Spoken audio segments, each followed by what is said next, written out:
When did you guys start noticing more investors buying up houses? I remember there was like, I don't know, American Homes for Rent was like the first one I was aware of. That was just like, there were some realtors that I was around that were just cleaning up because they would get in with some of these new American Homes for Rent people, and they would just be selling houses like crazy. But then the American Homes for Rent ended up having their own people, and they skipped the realtor, and then all of a sudden they were just paying somebody a salary to find homes and buy homes. So what we've been talking about is you better build a Walmart or you're going to be working for Walmart. What you're seeing is a split from high producers. Like there's only so many of those American Homes for Rent. So if you don't have the luxury of partnering up with that, you're right. When I'm meeting with real estate agents, they're all telling me that there's a hamster wheel and they're tired and they're working with buyers and they're trying to figure it out. And what I've been telling them is you better get used to it.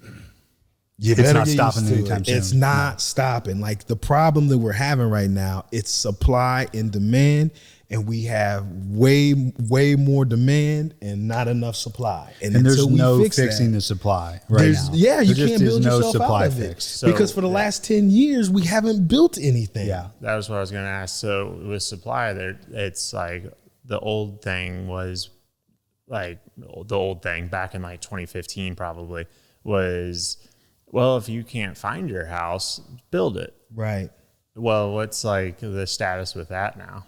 I mean, it still makes sense. The reality is, if you think about it, the fact that this is the last opportunity to build wealth, it doesn't matter whether you're building it or whether you're buying it. Is if you're not doing leveraged assets right now in an inflating monetary system, the train will pass you by while you stand and watch it from a wealth perspective. So yes, the cost of materials, commodities is accelerating at a rapid pace, right? We all know that lumber has gone 2 to 3x. Yeah. Appliances, back ordered, prices up.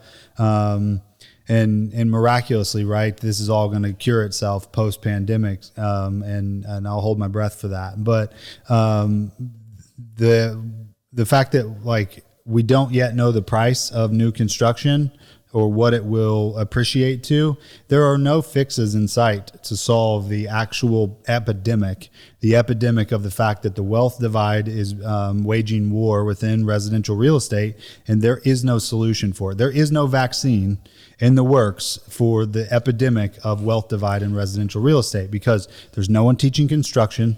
There's no one in the government office making it easier to build houses and develop municipalities. And material costs are rapidly accelerating while hedge funds borrow at a sub 1% interest rate. That's an awful lot of constraints on demand and on supply with no solution currently even being discussed. That's the thing that really bothers me is that this is legit. Like this is really happening and nobody, like it's crickets. Yeah. It's literally crickets. Like, and I get it. We're in the middle of a pandemic. There's social unrest. There's a lot of stuff going on. You know, kids aren't going to school. Like, you know, there's the economy. But like this, the ripple